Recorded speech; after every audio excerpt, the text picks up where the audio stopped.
हम बात करते हैं पेडिग्री एडवाइजर के फाउंडर दिलीप भट्ट से। Dilip ji, good morning. आपने भी 2-3 बेयर मार्केट्स देखी होंगी, बताइए इस मार्केट से कैसे नेविगेट किया जाए, और रिटेल जो इस मार्केट में चट्टान की तरह खड़ा रहा है पिछले 3-4 साल में, जब एफआईएस की लगातार सेलिंग रही है, उनके लिए क्या एडवाइस होगी आप? Good morning Anuj ji. I think market ने ऑलवेज, हमने यही देखा है कि मार्केट कभी भी एक एक्सेस कमिट कर लेता है। अगर एक अब अंडर प्राइस से ओवर प्राइस में जाता है, ओवर प्राइस से अंडर प्राइस में जाता है। सो मुझे लगता है we are still seeing that phenomena कि अभी जो गिरावट देखने को मिल रही है, जिस तरह से जो हमने डेसिमेशन और कैपिटुलेशन देखा है कि बड़े स्टॉक हो या फिर छोटे स्टॉकों में, तो मुझे लगता है ये टिपिकल एक फेज होता है कि जहां पर पेसिमिज्म भी एक्सेस हो जाता है और जहां जैसे बुल मोमेंटम में ऑप्टिमिज्म एक्सेस हो जाता है। तो इस लेवल पे शायद थोड़ा बहुत निवेश करने का, थोड़ा बहुत इन्वेस्ट कर सकते हैं, जरूर कर सकते हैं, यही मानकर कि यहाँ से भी और भी थोड़ा बहुत गिर सकता है। लेकिन अभी शायद अभी जो रिकवरी आएगी it will be more in the front lines. लेकिन फ्रंट लाइंस में चैलेंज वही रहता है कि most of the stocks doesn't have any great kind of growth. लेकिन इस माहौल में किसी को ग्रेट ग्रोथ भी नहीं चाहिए, जरा सेफ्टी चाहिए, थोड़ा बहुत अच्छा रिटर्न मिल जाए तो बहुत है। तो मुझे लगता है इसके लिए काफी है जो फ्रंटलाइन स्टॉक है उसमें रहेंगे as far as most of the people are concern. और मिड कैप्स अभी भी शायद एक will play a secondary role, because mid cap ने भी वही एग्जिबिट किया है कि not first to rise but biggest to crash and first to fall. Okay, चलिए, तो ये समय मार्केट का मूड माहौल काफ़ी ख़राब। दिलीप जी, एक चीज़ जो इस मार्केट में क्लियरली विजिबल है कि मार्केट ने किसी को नहीं छोड़ा, लेकिन सबसे ज़्यादा पिटाई ऑफ लेट हो रही है आईटी स्टॉक्स की। क्या अब जिस तरीके से यूएस में समीकरण बैठ रहे हैं, क्या यहाँ से भी और बड़ी गिरावट आ सकती है, और करें क्या निवेशक आईटी सेक्टर में? मुझे लगता है कि आईटी में शायद जिस तरह से जो प्राइस करेक्शन हुआ है, मुझे लगता है it offers a reasonably very good opportunity in spite and despite जो कुछ भी यूएस में हो रहा है या होने वाला है, जिसको अभी भी किसी को कोई होल्ड नहीं है, ग्रिप नहीं है कि अल्टीमेटली क्या होने वाला है, not just in IT, in most of the sectors, because अभी भी things there are lot of moving parts. But मैं ये कहूंगा कि जहां पर आईटी का कंसर्न है वहां पर आप देखें कि उनके पास रीजनेबली गुड फ्री कैश है। अगर हम देखें कि जो कन्वर्जन टू फ्री कैश हो रहा है प्रॉफिट से, वो भी बहुत हाईएस्ट है and reasonable ROE ROC for them. तो मैं यही समझूंगा कि आईटी में थोड़ा बहुत इन्वेस्ट करना चाहिए from the current level, at least from the point of view of giving the defence to your portfolio. Okay, अच्छा, इस बीच वो जो निफ्टी बैंक है वो बात करते करते डीहाई पे आ गया, तो सब जो फर्स्ट साइंस ऑफ रिकवरी जो है वो इंटरडे लो से वो आ रहा है निफ्टी बैंक में 48,150 से 48,428, यानी आप समझ लीजिए कि 250 पॉइंट की रिकवरी लोअर लेवल से आ चुकी है। अच्छा दिलीप जी, ये मैं समझना चाह रहा था आईटी के बारे में आपसे। आईटी का आज का प्राइस हमेशा 1400 पॉइंट का है, और इससे पहले मतलब आप समझ लीजिए कि अक्टूबर नवंबर तक तो निफ्टी आईटी स्टेबल था, लेकिन बाद में इसने कोलैप्स होना शुरू किया। ये निफ्टी आईटी के इस फॉल की चिंता क्या है, और आप कैसे इस प्राइस को कंसिडर करेंगे? It's a price to consider for as a buyer, for investor, या अभी अवॉइड करना चाहेंगे आप इसको? आई थिंक जैसे मैंने अभी थोड़ी देर पहले ही कहा कि आपने जो आईटी के बारे में पूछा है, द अनसर्टेन, ये तो एक कॉमन मतलब टेम्पलेट तो बहुत कॉमन है मार्केट्स में, मार्केट डजंट लाइक अनसर्टेनिटी। और आईटी में भी जिस तरह से अनसर्टेनिटी बना हुआ था और जिस तरह से थोड़े बहुत प्राइसेस भी अच्छे खासे इन एन ओवरऑल मार्केट जो खड़े हुए थे, मुझे लगता है कि शायद that also give way for a good correction for profit booking. और जैसे कि मैं यही समझूंगा कि अभी भी आईटी में क्या होने वाला है, it is still a lot of uncertainties there.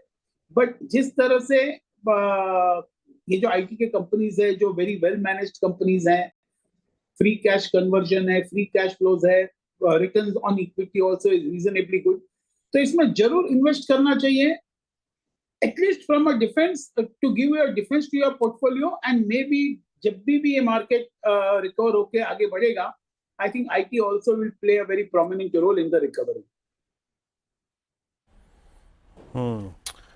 Okay, ये हो गई बात निफ्टी आईटी की, और मेरे ख्याल से मेरा प्रश्न एक बार रिपीट भी हो गया, लेकिन एक बार आते हैं कुछ और पॉकेट्स पे जहाँ पे डिस्ट्रक्शन काफ़ी हुआ है। दिलीप सर, आप कैपिटल गुड्स को लेके आइए, आप सिमेंस को देखिए, एबीबी को देखिए, एलएनटी को देखिए, और मिड कैप्स में तो और भी डिस्ट्रक्शन हुए हैं। अभी कैपिटल गुड्स को कंसिडर करना चाहिए या फिर अभी प्राइस डैमेज और पॉसिबल है यहाँ पर? एक तो ये बात जरूर है कि जितने भी हाई पी स्टॉक थे वो हाई पी स्टॉक को जरूर एक अच्छी तरह से पिट दिया है मार्केट ने, और अच्छी तरह से करेक्शन भी आ गया है। पहले तो यही मैं मानता हूं कि अगर आप सीमेंस ले लो, एबीबी ले लो, या फिर हिताची एनर्जी ले लो, आप जी ले लो, स्नाइडर ले लो, सब बहुत, I think P wise they are one of the highest. और जहां तक हम कैपेक्स देखें, हमने देखा कि पिछले साल जो 24-25 में, इस साल में कैपेक्स कुछ खास हुआ नहीं, जिसकी वजह से हमारी जीडीपी ग्रोथ भी नहीं आई। और ये जो नया बजट आया उसमें भी कोई खास कैपेक्स का फोकस नहीं है। तो मुझे लगता है शायद ये सेक्टर यहीं पर पड़ा रहेगा, शायद साइडवेज मूवमेंट रहेगा, क्योंकि यहाँ पर अभी भी stocks are not very cheap. और एक होप बनाए रखना कि शायद ये हो जाएगा तो भी शायद थोड़ा बहुत पी वापस आ जाए, लेकिन यहाँ से whether one should buy them, no, I'm not so sure on that. Okay, चलिए अब कुछ और स्टॉक्स देखते हैं जहां पर इस समय मूव्स ठीक ठाक आ रहे हैं। जैसे बिरू ने कहा कि एटलीस्ट कुछ साइंस ऑफ रिकवरी यहां पर विजिबल है। एक बार आप रिलायंस का चार्ट लेकर आइए जरा इंटरडे में, और रिलायंस अब कोशिश कर रहा है निफ्टी को संभालने की। डे हाई के करीब रिलायंस आता हुआ, HDFC bank already day high पर है, तो एटलीस्ट दो बड़े स्टॉक्स वो डे हाई पर आ रहे हैं। यहाँ पर थोड़ा सा मोमेंटम आपको बिल्ड होगा, होता हुआ दिखाई देगा। दिलीप जी, कल बड़ा एक्सीडेंट हुआ था केबल और वायर स्टॉक्स में। आप देखिए पॉलीकैब, KEI, RR काबिल, हेवेल्स, ये सब स्टॉक्स में बहुत भयंकर पिटाई। 1800 करोड़ की अल्ट्राटेक इन्वेस्टमेंट कर रहा है और 50,000 करोड़ का मार्केट कैप साफ हो गया यहाँ पर। ये क्या मौके दे रहा है स्टॉक्स? आज अच्छा बाउंस बैक है कुछ स्टॉक्स में। अनुज जी देखिए, जरूर एक तो ये बेयर मार्केट है, और किसी को कुछ एक रीजन भी चाहिए था कि जरा हाई पी स्टॉक्स और थोड़े जरा स्टॉक्स जो बहुत अच्छे चल गए उसको जरा एक करेक्ट कर ले, प्रॉफिट बुक कर ले। ये तो एक बात हो गई, लेकिन दूसरी बात ये भी समझना चाहिए कि अगर हमने देखा था कि पेंट इंडस्ट्री में भी जब ग्रासिम ने 10,000 करोड़ का इन्वेस्टमेंट के बारे में बात किया था, तभी सबको लगा बहुत अर्ली साइंस है। लेकिन हम आज देख रहे हैं शायद 1-1.5 साल के बाद कि किस तरह से पेंट इंडस्ट्री को इस ग्रासिम और JSW के शेयरों में एंटायर पेंट इंडस्ट्री का पी करेक्शन हो गया। मुझे लगता है इसी एनालॉजी को मैं कंपेयर करूंगा कि जैसे अल्ट्राटेक अगर एक 1800 करोड़ का कैपेक्स करने वाला है तो शायद इसका इम्पैक्ट आएगा, लेकिन बहुत अर्ली स्टेज है। लेकिन मार्केट कब इसको डिस्काउंट करती है वो तो शायद anybody can make a guess.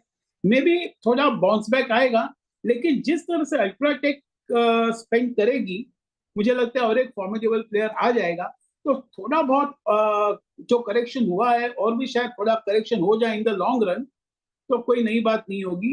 I won't be in a hurry to commit in this particular industry at the moment. Okay, क्या इंडस्ट्रीज यहाँ पे आपका भी हो गया। चलिए एक दो स्पेस को और यहाँ पे कंसिडर कर लेते हैं जहाँ पे थोड़ा पेन बड़ा था। मैंने एक आईटी की बात करी, मैंने एक कैपिटल गुड्स की बात करी, फिर आते हैं रियल स्टेट पे। और रियल स्टेट सर जब अपने साथ क्रैक हुआ, हालांकि आपने KA पे एक व्यू रखा, ये जो इक्विटी मार्केट की वेल्थ होती है ऑलमोस्ट उसको चेस करती है रियल स्टेट को। और मैं एटलीस्ट दिल्ली NCR में कुछ प्राइस टिक्स जो देख रहा हूँ रियल स्टेट के, उसमें मेरे को थोड़ी सॉफ्टनेस की भनक लगने लगी है। आपका रियल स्टेट पे व्यू क्या है?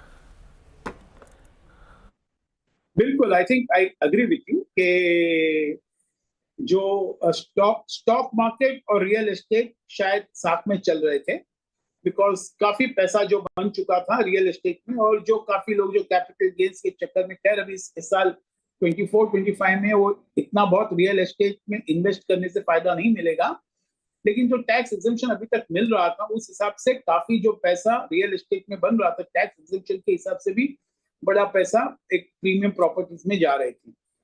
और जिस तरह से मार्केट ने करेक्शन दिया है, सर्टेनली आई थिंक इसके इम्पैक्ट जरूर रियल एस्टेट में आएंगे. मैं यही मानता हूँ, not just in real estate but across in so many industries we will get to see, because जो छोटे मोटे इन्वेस्टर्स थे जो जिन्होंने अपना पैसा लगाया हुआ था मे बी शायद बिजनेस से निकाल के, और अभी जिस तरह से मार्केट पिट गया है तो मुझे लगता है शायद उनमें भी इम्पैक्ट है. बट रियल एस्टेट में यस, आई थिंक जो लो कॉस्ट हाउसिंग थे उसमें इतना बहुत ग्रोथ नहीं था. Growth was in the premium property, और ये सेगमेंट जरूर इम्पैक्ट कर जाएगा आने वाले महीनों में. ओके दिलीप साहब, बहुत बहुत शुक्रिया आप इस कार्यक्रम में शामिल हुए और सभी इंडस्ट्री सेक्टर्स पर अपनी राय रखी आपने.